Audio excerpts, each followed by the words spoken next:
नमस्कार, स्वागत है आपका जिया न्यूज के इस खास कार्यक्रम क्या हुआ तेरा वादा में। मैं हूं आपके साथ किमी विधि। इस कार्यक्रम के जरिए हम रोज आपको महाराष्ट्र के एक विधानसभा क्षेत्र का हाल बताते हैं।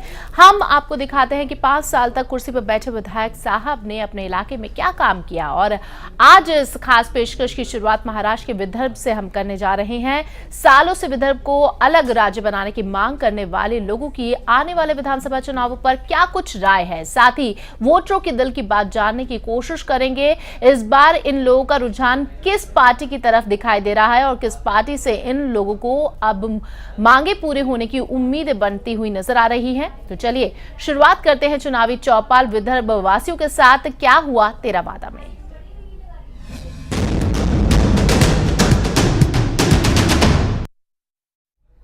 तो विदर्भ का हम हाल जानेंगे कि आखिर वहां पर क्या क्या समस्याएं हैं और लोगों का रुझान किस तरफ अब नजर आता है, कितनी उम्मीदें वो किस विधायक के उम्मीदवार के साथ लगाते हुए नजर आ रहे हैं। इस पर ज्यादा जानकारी के लिए मुकेश हेड़ाऊ हमारे संवाददाता विदर्भ से ही हमारे साथ जुड़े हुए हैं। मुकेश, हम जानना चाहेंगे इलाके की तस्वीर के बारे में बताएं, किस तरह की यहाँ पर समस्याएं हैं, लोगों का रुझान किस तरफ दिखाई दे रहा है, क्या क्या चाहत है इनकी और किस तरह का विकास चाहते हैं ये विदर्भ में। जी किमी, अगर बात की जाएगी अगर पृथक विदर्भ राज्य की, तो इसकी मांग तेलंगाना राज्य से पहले की बताई जाती है।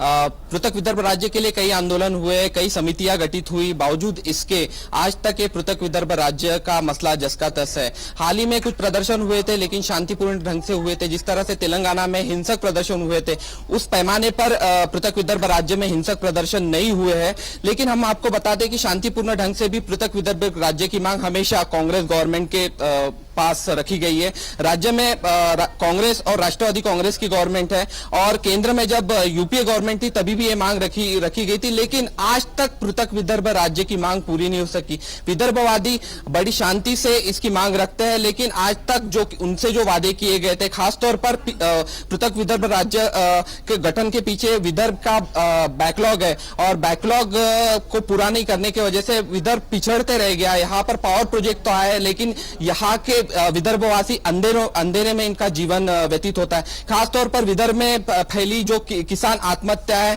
वो भी एक इसी का कारण मानी जा रही है कि अगर पृथक विदर्भ राज्य अगर होता तो किसान आत्महत्याएं नहीं होती और ये राज्य खुद के इस पर निर्भर होता। हमारे साथ इस वक्त आज की चौपाल में खासतौर पर मौजूद है खुद विदर्भवादी नेता। आप देख सकते हैं मेरे पीछे कि ये सारे विदर्भवादी नेता है जो हर वक्त पृथक विदर्भ राज्य की मांग सरकार से करते रहे और जिस भी स्वरूप में हुआ उस स्वरूप में इन्होंने अपनी मांगे सरकार के सामने रखी। बावजूद इसके जो राज्य सरकार है और जो यूपीए गवर्नमेंट थी उन्होंने इनकी मांग नहीं सुनी। और अभी जो चौपाल जो हम करने जा रहे हैं उसका मकसद ये है कि आने वाले दिनों में जो चुनाव है, जो विधानसभा चुनाव होने वाले राज्य में, तो पृथक विदर्भ राज्य पूरे 11 जिले आते हैं, उसमें विदर्भवादियों का रुख किस ओर रहेगा, आइए जानते हैं उनसे। आप बताइए कि पृथक विदर्भ राज्य की जो मांग है, चुनाव है, किस ओर आपका रुख रहेगा?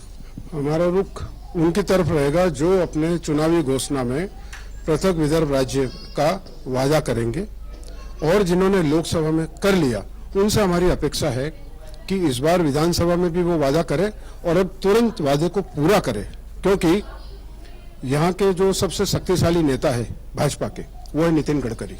उन्होंने कहा है कि मुझे नागपुर को सिंगापुर बनाना है और यहाँ के जो प्रधानमंत्री हैं आदरणीय नरेंद्र मोदी जी, उन्होंने कहा कि मुझे हिंदुस्तान को दुनिया का सबसे सर्वांगीण राष्ट्र और शक्तिशाली राष्ट्र बनाना है। तो दोनों तभी बना सकेंगे जब ये नितिन गडकरी यहाँ की राजधानी बनवाएंगे उनसे, तब नागपुर बेहतरीन होगा। और मोदी जी खुद जानते हैं कि अमेरिका में आबादी है 20 करोड़ और वहां के प्रांत है 60 और 61, अपने यहाँ के 121 करोड़, प्रांत है 29।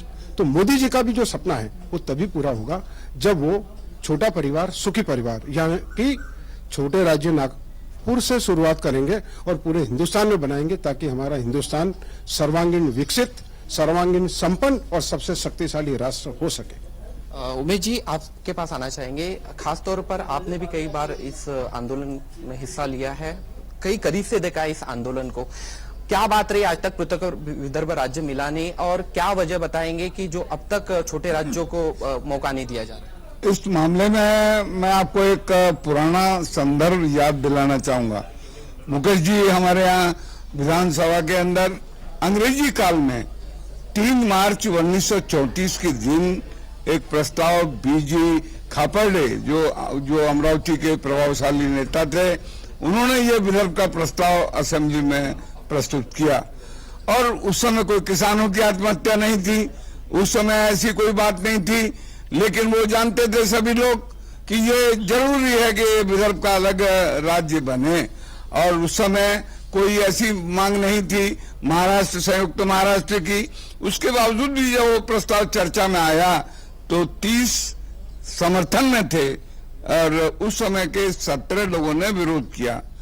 इसका उदाहरण मैं केवल इसलिए दे रहा हूं कि जो स्थिति, क्योंकि ये विदर्भ का मुद्दा हमेशा राजनीतिक मुद्दा बना रहा, लेकिन राजनीतिक निर्णय लेने की क्षमता किसी नेता में नहीं रही और उसका परिणाम कुर्सियों का स्वार्थ था।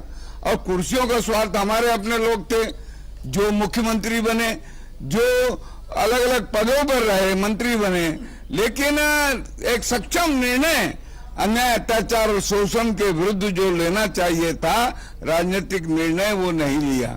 जहां तक के आंदोलन का सवाल है, हम लोगों का ये जो क्षेत्र है ये गांधी जी की कर्मभूमि है। 1936 में सेवाग्राम बनने के बाद गांधी जी ने पूरे देश को आजादी दिलाने का काम सत्य और अहिंसा के आधार पर आंदोलन चला के दिया। सत्य की हमेशा जीत होती है, हम लोग ये मानते हैं और इसीलिए हमारी ऐसी समझ है, मान्यता है और हम ये मान करके चलते हैं कि कोई भी स्थिति इसको अब रोक नहीं सकती। ये एक दिन पाप का घड़ा फूटेगा। इन्होंने कहा है उमेश चौबे जी ने कि सत्ता पाने के लिए कहीं न कहीं विदर्भ राज्य के लिए आंदोलन किया गया और जैसी कुर्सी मिली वैसे विदर्भ को नेता यहाँ के भूल गए। नहीं, ऐसा नहीं है। सत्ता पाने के लिए विदर्भ का मुद्दा नहीं उठाया गया। यह सही माने में आवश्यकता है विदर्भ की, इस विभाग की, क्योंकि ये स्वतंत्र होगा तो ही इसका डेवलपमेंट होगा। आज बैकलॉग कितने हजार करोड़ के अंदर में चल रहा है विदर्भ का, ये किसी से छिपा नहीं है। और दूसरी बात मैं ये कहना चाहूँगा कि जहाँ तक सवाल है, आपने एक अच्छा सवाल किया उमेश भैया से कि भाई इसका विरोध कौन कर रहा है, क्यों नहीं हुआ आज तक। और मुझे बोलने में, स्पष्ट बोलने में जरा भी संकोच नहीं कि इसका सबसे बड़ा विरोध कर रही है शिवसेना। जो उद्धव ठाकरे, जो बाला साहब ठाकरे ने अपने जमाने में एक बार कहीं संयुक्त महाराष्ट्र का नाम लिया था, उस बात को लेकर आज भी उद्धव जी उसका विरोध कर रहे हैं। और जबकि जहां तक सवाल है पार्टी का, भारतीय जनता पार्टी, नितिन गडकरी यहाँ के हमारे जो लाडले आमदार हैं, अभी मिनिस्टर हैं केंद्र में, उन्होंने ऑलरेडी ये कह दिया है, वी कनेक्ट को उन्होंने एफिडेविट लिख के दिया है कि हम विदर्भा का समर्थन करेंगे। तो इसमें कोई शक नहीं, विदर्भा के अंदर में क्या नहीं है, सब कुछ है, इंफ्रास्ट्रक्चर है। अफसोस इस बात का है कि 100 साल पुरानी डिमांड होने के बावजूद आज आप देखते हैं कि सारा इंफ्रास्ट्रक्चर, क्योंकि सीपीएन बिरार की राजधानी नागपुर थी और उस वक्त भोपाल और छत्तीसगढ़, अपना रायपुर ये इस स्टेट के अंदर आते थे सीपीएन बिरार में, वो राजधानी बन गई और ये राजधानी की उप राजधानी हो गई। और ये जहां तक सवाल है, आपने ये भी कहा था कि आज तक अहिंसक प्रवृत्ति जो नहीं हुआ है, लेकिन सवाल यह है कि आज तक अहिंसक प्रवृत्ति से ही डिमांड चल रही है। लेकिन मेरे कहने में जरा भी संकोच नहीं कि गवर्नमेंट हमको, यह शासन हमें मजबूर ना करे, क्योंकि हिंसात्मक कार्रवाई करने के लिए भी अगर ये मजबूर करेंगे तो हम लोग सब तैयार हैं। जय विदर्भ। राजकुमार जी, अगर बात की जाएगी बीजेपी गवर्नमेंट से पृथक विदर्भ राज्य की, कि कहा जा रहा था कि केंद्र में अगर बीजेपी गवर्नमेंट आती है तो खुद बीजेपी के मैनिफेस्टो में सारी चीज थी, लेकिन गवर्नमेंट आने के बाद कहीं न कहीं रुख नरम हुआ है विदर्भ, पृथक विदर्भ के तरफ। आपको ऐसा लगता है? नहीं, मुझे ऐसा लगता है कि बीजेपी ने जो उनका भुवनेश्वर में अधिवेशन हुआ था, उस अधिवेशन में उन्होंने ये मुद्दा लिया था, एजेंडा था उनका कि विदर्भ राज्य होना चाहिए और उस बात को लेके लगातार उनकी ये कोशिश रही है और ये मुद्दा उन्होंने कोई छुपाया नहीं और हमेशा उनके ध्यान में रहा, एजेंडा में रहा और वो कभी उस पे उन्होंने ये नहीं कहा कि हम लोग विदर्भ के खिलाफ है करके। अब ये बात है कि अब ये इलेक्शन आया है, खाली 100 दिन हुए हैं और हम लोग इमीडिएटली उनसे अपेक्षा करें कि विदर्भ 100 दिन में वो दे देंगे, क्योंकि बहुत सारी उनकी प्रायोरिटीज थी, बहुत सारे प्रॉब्लम्स थे, सरकार फॉर्म करना था, ये सब है। और नितिन गडकरी जी ने हमको इलेक्शन में जब वो लोकसभा का लड़ रहे थे, जब हम लोगों को वादा किया था उन लोगों ने कि विदर्भ राज्य ये हमारी प्रायोरिटी है और हम सत्ता में आते हैं तो हम विदर्भ राज्य देंगे। इसलिए आज जब वो सत्ता में है तो हमको उनसे उम्मीद है। कांग्रेस इतने साल सत्ता में रही, 50-60 साल से, पर कभी उन्होंने विदर्भ के मामले में कभी थोड़ा सा भी 5% भी गेस्चर बोलिए या ऐसा कोई अपना ध्यान है वो कभी ध्यान में रखा नहीं। और जो भी विदर्भ का आंदोलन करते रहे उनको उन्होंने खत्म करने की कोशिश की, पॉलिटिकली खत्म करने की कोशिश की, और ऐसे बहुत सारे उदाहरण हैं। तो आज सवाल हमारा यही है कि कौन दे सकता। तो आज बीजेपी या कांग्रेस, ये दो ही बड़े पक्ष हैं जो विदर्भ दे सकते हैं। और कांग्रेस का तो रुख पहले से हमेशा विदर्भ के विरोध में रहा। आज बीजेपी अच्छे मेजॉरिटी से उभरी है और हमें कोई संकोच नहीं कि वो हमें विदर्भ देंगे, क्योंकि हमारे पास सभी है और सब इंफ्रास्ट्रक्चर है। कोई हमको, जैसे तेलंगाना और आंध्रा में आपने देखा होगा कि वो राजधानी के लिए उनकी लड़ाई काफ़ी देर चलती रही और आपस में फिर समझौता, फिर वो अभी विजयवाड़ा में उनकी राजधानी होने वाली है तो बहुत सारा इंफ्रास्ट्रक्चर वहाँ तैयार होगा। हमारा ऐसा कुछ भी नहीं है, क्योंकि विदर्भ 100 साल पहले से राजधानी रह चुका है सीपी एंड बेरार के वक्त में। तो सेंट्रल प्रोविंसेस उस वक्त रह चुका है। और जब रीऑर्गेनाइजेशन कमेटी आई तो उस रीऑर्गेनाइजेशन कमेटी ने भी ये कहा था कि विदर्भ एक सक्षम राज्य हो सकता है। हमेशा हम लोगों को ऑलरेडी हमारी ये डिमांड मान गई है, मैंने लोगों ने मान ली है। कई कमेटीज आई है, लोगों का रिफरेंडम आया कई बार, और काफ़ी लोगों ने इसमें ये साथ दिया है कि विदर्भ अलग होना चाहिए। क्योंकि हम लोगों का जब से हम महाराष्ट्र में गए हैं तब से हम लोगों पे अन्याय होते आ रहा है, क्योंकि राजधानी बम्बई है। और मैं किसी को दोष नहीं देना चाहूंगा, जितनी बम्बई दूर है उतनी दिल्ली दूर है हमारे लिए। प्लेन से भी उतना ही टाइम लगता है दिल्ली जाने के लिए, बम्बई जाने के लिए ट्रेन से भी उतना ही टाइम लगता है। और इसलिए हम लोग भी, हमारे यहाँ के नेता प्रतिनिधि बम्बई जाके अपनी जो मांग है या उन पे जो अन्याय हो रहा है वो मांग नहीं सकते, या दूर होने से ये सब बातें, बहुत सारी बातें हैं इसमें। इंफ्रास्ट्रक्चर है, हम लोगों को गवर्नर हाउस ऑलरेडी बना हुआ है, हमारा सचिवालय बना हुआ है, मंत्रालय बना हुआ है, आमदारों के लिए निवास की व्यवस्था है, मंत्रियों के घर है ऑलरेडी, चीफ हाई कोर्ट है यहाँ पे, उसकी बहुत बड़ी बिल्डिंग है, हेरिटेज बिल्डिंग है, ऐसी वैसी बिल्डिंग नहीं बल्कि हेरिटेज बिल्डिंग है। और पूरा इंफ्रास्ट्रक्चर हमारा है और हमारा होना चाहिए कि विदर्भ हमें मिलना चाहिए, ऐसी सब लोगों को, विदर्भ की जनता को आशा है। चुनाव है, चुनाव के दौरान क्या कहेंगे कि जिस तरह से पूरा सिनेरियो बना हुआ है, विदर्भवादियों ने क्या मन बना लिया है? विदर्भवादियों ने यह मन बना लिया है कि जो भी कैंडिडेट या पक्ष जो भी विदर्भ विरोधी होगा, हम जनता से सारे विदर्भवादी मिलकर ये आह्वान करेंगे और कर रहे हैं इसके पहले भी, और हम अब और आह्वान करेंगे सभी जनता से कि विदर्भ के पक्ष में जो व्यक्ति है, जो कैंडिडेट है और जो कट्टर विदर्भवादी है, ऐसे व्यक्ति को ही वो चुनकर दे, ऐसे पक्ष को ही चुनकर दे जो पक्ष, जैसे विशेष करके शिवसेना को पूरी तरह से यहाँ पर हराया जाए। एक भी कैंडिडेट चुनकर विदर्भ से नहीं आए। लेकिन शिवसेना का जो पार्टनर शायद युति होगी बीजेपी के साथ होगी, तो फिर बीजेपी के कैंडिडेट को किस तरह से आप विरोध करेंगे? इसीलिए हमारा ऐसा कहना है कि पक्ष या व्यक्ति जो विदर्भ विरोधी होगा उसके खिलाफ हम काम करेंगे। आप क्या कहें? मैं एक पुरानी जो हिस्ट्री है हमारे भारत की, वो एक दोहराना चाहता हूँ कि विदर्भ 100 साल या 500 साल पहले नहीं है, आज से 5000 वर्ष कौरवों और पांडवों के टाइम में से विदर्भ प्रांत नहीं, एक विदर्भ देश था। और अमरावती से कौंडण्यपुर जो है, जो उसकी राजधानी थी, एक कृष्ण भगवान का अमरावती से ये था कि उन्होंने वहां से रुक्मिणी का हरण किया था। इतनी बड़ी हिस्ट्री जो 5000 साढ़े 5000 साल की है, आज हम सब भूल बैठे हैं और हमें सब याद करना चाहिए और विदर्भ के लिए तन मन धन से काम करना चाहिए। मैं ऐसा कहूंगा कि जैसे तेलंगाना के माध्यम से हुआ था कि सारे लोग राजीनामा देने पे भी तैयार थे, तो मैं ये चाहूंगा कि विदर्भ में जो भी व्यक्ति को हम चुन के देते हैं, जो भी विधायक को, उन्होंने राजीनामा देने की तैयारी रखनी चाहिए। अगर ऐसा वो नहीं करते तो हमारी जो भूमिका है, हम उनके समर्थन में बिल्कुल नहीं जाएंगे, क्योंकि नागपुर ये विदर्भ की एक राजधानी होने में पूरी तरह से सक्षम है, चाहे गढ़चिरौली का व्यक्ति हो या देवरी का व्यक्ति हो, उसको यहाँ पे आने के लिए जितनी सुविधा होती है उसको बॉम्बे में जाके बहुत सारा पैसा उसका खर्चा भी होता है और उसका काम भी नहीं होता है।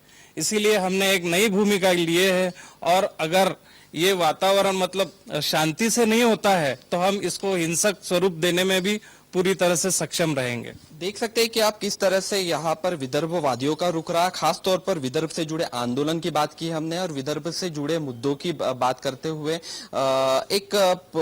ये डिबेट जो आयोजित की जा रही है। अभी बात करते हैं कि इतने साल कांग्रेस गवर्नमेंट ने और राष्ट्रवादी की जो सरकार है उन्होंने यहाँ पे राज किया और केंद्र में भी उनकी सत्ता थी, उनका गठबंधन था। ऐसे में क्यों ये उम्मीद जो कि विदर्भ राज्य की उम्मीद है उसको मंजूर नहीं की गई या फिर अब तक विदर्भ राज्य ने क्यों इतना गुस्सा है इन लोगों को इस सरकार के खिलाफ और कांग्रेस और राष्ट्रवादी सरकार के खिलाफ? आइए उनसे बात करते हैं। आपको क्या लगता है कि जिस तरह से पूरा जो मामला ये चलते आ रहा है पूरे विदर्भ राज्य का, क्यों इतना गुस्सा है सरकार के खिलाफ कि हर विदर्भवादी ये कह रहा है कि सत्ता परिवर्तन चाहिए? ऐसा है कि ये डिसाइड हुआ था जब विदर्भ ज्वाइन हुआ था महाराष्ट्र में, तब ये डिसाइड हुआ था कि यहाँ कम से कम 6 हफ्ता सेशन चलेगा। माने पूरा विधिमंडल का जो है मीन्स MLAs और जो बैठते हैं तो उसका एक 6 महीना यहाँ पे होगा, अपना 6 महीना बोलता 6 हफ्ते यहाँ लोग बैठेंगे और खाली विदर्भ के जो प्रश्न है या यहाँ पे जो प्रोजेक्ट्स है या यहाँ की जो समस्याएं है उन पे चर्चा करेंगे। अनफॉर्चुनेटली वो हो नहीं पा रहा है। 6 हफ्ता तो जाने दीजिए, खाली 6 दिन तक अब वो जो अधिवेशन होता है वो सीमित रह गया है और 6 हफ्ते में जैसा हम लोग बोलेंगे कि Vidarbha is famous for oranges, तो और यहाँ टाइगर की राजधानी भी है, तो यहाँ 6 दिन में भी वो जो लोग आते हैं तो उस पे विदर्भ पे कोई चर्चा नहीं होती, विदर्भ की समस्याएं पे कोई ध्यान नहीं देता। सब लोग कोई टाइगर रिसोर्ट और टाइगर देखने के लिए और जो उद्यान बने हैं टाइगर पार्क से और यह पार्टी मनाने यहाँ आते हैं, ऐसी लोगों की भावनाएं हुई है और इसलिए लोगों में आक्रोश है। सत्ता परिवर्तन क्यों? सत्ता में जो लोग बैठे हुए हैं, जो मुखिया लोग हैं राज्य में या फिर केंद्र में, उनका परिवर्तन केंद्र में तो हो गया, राज्य में क्यों?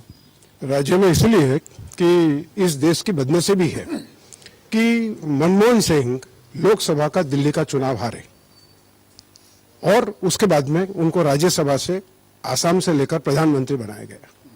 और हमारे महाराष्ट्र की बदनसीबी है कि आज के जो मुख्यमंत्री है पृथ्वीराज चौहान, उनको विरासत मिली। उनके पिताजी बहुत शक्तिशाली पेट्रोलियम मिनिस्टर थे इंदिरा जी के जमाने में। उनकी मां प्रेमला काकू चौहान इंदिरा जी के साथ में गर्दिश के दिन में रही और विदर्भ से इतना प्रेम था और उनकी विरासत मिली पृथ्वीराज चौहान को। और पृथ्वीराज चौहान लोकसभा का चुनाव हारे। किससे हारे? नागपुर के NIT के चेयरमैन थे श्रीनिवास पाटिल। शरद पवार ने श्रीनिवास पाटिल को एट द 11th आवर इस्तीफा देकर उनके खिलाफ खड़ा किया और पृथ्वीराज हार गया। उसके बावजूद भी पृथ्वीराज को PM ऑफिस में इंचार्ज मिनिस्टर बनाया गया। यह हमारी बदनसीबी। बाद में उनको यहां पर मुख्यमंत्री बना के भेजा गया और उनकी अलोकप्रियता कितनी है मालूम? उनके लिए किसी भी एक भी MLA ने इस्तीफा नहीं दिया। संजय दत्त MLC ने इस्तीफा दिया। और बदनसीबी है कि न मनमोहन सिंह जनता का आदमी था, न ये पृथ्वीराज चौहान। आज भी ये MLA नहीं है। 3 साल में कभी इसने कोशिश नहीं किया कि 6 महीने के अंदर मैं जनता का प्रतिनिधित्व करूंगा। तो ये वो आदमी है जिसने महाराष्ट्र का सत्यानाश किया। अब देखिए, पहले MLC लोगों को मंत्रिमंडल में नहीं लिया जाता था। मुझे वो दिन याद है जिस समय रणजीत देशमुख को विलास राव ने और कुछ और MLC लोगों को ड्रॉप किया था कि हम MLA को बनाएंगे। तो जब MLCs मंत्रिमंडल से ड्रॉप कर दिए जाते हैं और यहाँ का MLC मुख्यमंत्री बनता है तो उसको न जनता से संबंध न कार्यकर्ताओं से। हर हफ्ते मैं पढ़ता हूँ, मैं तो इंदिरा जी वाला आदमी हूँ, ये भी इंदिरा जी वाले, हम लोग थे उस समय के इंदिरा जी वाले, आज नहीं, क्योंकि अब तो कन्वर्सन हो गया। 12 साल पहले छोड़ दिए हम लोगों ने। आपने भी छोड़ दिया, मैंने भी छोड़ दिया। क्यों? क्योंकि कांग्रेसियों ने विदर्भ का सत्यानाश किया। अब ये पृथ्वीराज ने यहाँ आने के बाद में विदर्भ का नुकसान कैसा किया ये आपको, वैसे तो भ्रष्टाचारियों का सरदार है, सब भ्रष्टाचारी उसके अंडर में है, और उसने एक डिपार्टमेंट खोल के रखा है, शायद वो अमेरिका के चीफ जस्टिस से उसने परमिशन लेके आया, और उसका नाम है क्लीन चिट डिपार्टमेंट। जो भी करप्शन करता है, शरद पवार ने अजीत पवार को हटा दिया, इसने 1 महीने में उसको क्लीन चिट दे दिया। वो देवकर, सुप्रीम कोर्ट ने बोला कि go to police station and surrender yourself. जितने मंत्रिमंडल में अजीत पवार, तटकरे, भुजबल, सबके सब अरबों खरबों में, उनको इसने क्लीन चिट। ये क्लीन चिट डिपार्टमेंट कौन सा है? मैं तो महाराष्ट्र की जनता से कहूंगा कि जितने यहाँ के चोर, बदमाश, गुंडे, डाकू जितने हैं, उन्होंने सबने पृथ्वीराज के पास में जाके एप्लीकेशन देना चाहिए, साहब मुझे भी एक दे दीजिए ना क्लीन चिट। ये क्लीन चिट डिपार्टमेंट, और वो भी कब? जबकि जस्टिस पाटिल के आयोग ने रिपोर्ट दी आदर्श घोटाले की कि ये फुल प्रूफ रिपोर्ट है, और यहाँ नागपुर अधिवेशन में शर्म से सिर झुक जाता है कि इतना कौन जिसको स्वाभिमान नहीं है, स्वाभिमानहीन मुख्यमंत्री, और उसके साथ में गवर्नर जिसने फाइल फेंक दिया, और आज वो अभी कोर्ट में केस है, और उसमें भी राहुल गांधी ने कहा कि आदर्श घोटाले पे कार्रवाई की जाए, फिर भी पृथ्वीराज ने नहीं किया। तो और एक महत्वपूर्ण बात बता दूं, लोग बोलते हैं कि पृथ्वीराज बड़ा क्लीन इमेज और बुद्धिमान है, उनकी बुद्धिमत्ता का एक छोटा सा उदाहरण दूं आपको। वो विदर्भ में आए थे लोकसभा चुनाव के समय, आप ही लोगों ने पूछा था पृथक विदर्भ के बारे में, उसने क्या कहा था? हमारे एजेंडा में नहीं है। उसी दिन मैंने, राजकुमार ने, हम लोगों ने पत्र परिषद लिया था, किशोर सिंह बैस वगैरह ने, कि इनके एजेंडा में नहीं है। ठीक, राजीव शुक्ला बोले कांग्रेस के एजेंडा में नहीं है, माणिक राव बोला। मैंने बोला कि अगर पृथ्वीराज बुद्धिमान नहीं, छोटी सी भी बुद्धि होती है, छोटी सी भी, बुद्धिमान तो छोड़ दो, तो वो क्या बोलता मालूम? वो बोलता, भाइयों मेरे हाथ में कुछ नहीं है। मायावती जी ने प्रस्ताव भेजा 4 डिवीजन करने का, सोनिया ने कसम डाल दिया। वो लालू ने बोला था कि जीते जी नहीं होने दूंगा, झारखंड बन गया। तो उसने ये बोलना था कि मुख्यमंत्रियों के हाथ में 0 है, आप जाइए केंद्र में, उनसे बात कीजिए, मैं उस वक्त क्षमा चाहता हूं। वो इतना बड़ा बुद्धिमान, स्वाभिमानहीन, जनप्रतिनिधित्व न करने वाला, और शरद पवार जब बोलता है कि फाइल पे साइन करने को उसके हाथ में लखवा आता है, उसने कितने मौके खो दिया कि एक बार तो कभी स्वाभिमान बताता, और अभी भी रोज आ रहा है।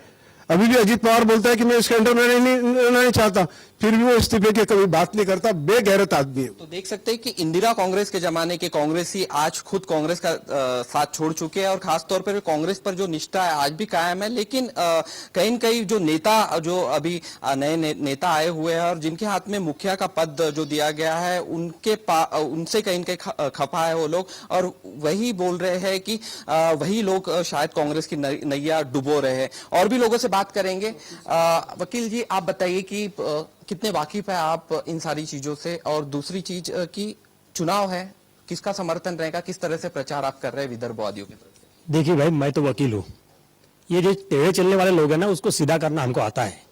पूरी वकील संगठना जो है, हमारी पूरी विदर्भ की वकील संगठना, सभी वकील संगठना को मेरा आह्वान किया मैंने, सभी वकील संगठना अभी रास्ते में उतर रही है, और मैं डिस्ट्रिक्ट बार एसोसिएशन का सचिव हूँ, सचिव के नाते मैंने सबको आह्वान किया है, और 30,000 से 40,000 वकील जो हमारे विदर्भ के हैं, वो सब के सब आंदोलन में कूद रहे हैं। और इन्होंने पता करना चाहिए कि अगर 30-40,000 वकील लोग अगर उतर जाएंगे तो इनकी हालत क्या होगी। ये ऐसे लोगों को हम सीधे रास्ते पे लाएंगे। विदर्भ, मैं एक पूछना चाहता हूं इनको, हमारे पास तो मुद्दे है विदर्भ को मांगने के लिए, इनके पास क्या मुद्दे है कि विदर्भ न दे? क्यों न दे रहे विदर्भ, क्यों नहीं देना चाहते? एक तो मुद्दा बताइए कि क्यों नहीं देना चाहते ये विदर्भ। हमारे पास तो ढेर सारे मुद्दे हैं। उन्होंने बताया 5,000 साल की पहले की हिस्ट्री बताइए। तिरपुरे साहब ने बताया कि भाई कितने सालों का 60-70 साल की हमारी मांग है। हमारे पास तो सब कुछ है मांगने के लिए, इनके पास क्या है न देने के लिए, पहले ये हमको पता है। एक बात ये भी आती है कि कहीं न कहीं शिवसेना का भी आप विरोध कर रहे हैं, और अगर गठबंधन इन लोगों में अगर हो जाता है तो क्या कहेंगे? हम तो ये कहेंगे, जहां तक सवाल है गठबंधन का, हम पूरे प्रयास के साथ में, निष्ठा के साथ में दोनों पार्टियों का सहयोग करेंगे। मेरा व्यक्तिगत मामला है क्योंकि मैं भारतीय जनता पार्टी से जुड़ा हूं, लेकिन उसके बाद सत्ता में आने के बाद में हम उनको मजबूर कर देंगे, कहीं ना कहीं ऐसा माहौल बनाएंगे कि उद्धव ठाकरे भी मजबूर हो जाए ये कहने के लिए कि ठीक है विदर्भ को हमारा समर्थन है, ये हम करेंगे। आप क्या कहेंगे कि जिस तरह से चुनाव है, पूरा पार्टी ने जो मन बना लिया, आपको किस तरह से प्रचार चल? प्रचार करने की तो बात छोड़ो, जिन्होंने कभी स्टेट नहीं मांगा था, अटल बिहारी वाजपेयी जी के गवर्नमेंट ने वो स्टेट बना दिया। और विदर्भ की डिमांड जो है भारतीय संविधान के निर्माता परम पूज्य डॉक्टर बाबा साहब अंबेडकर ने किताबों में लिखा है भाषावार प्रांत रचना, और उसमें विदर्भ का उल्लेख किया है।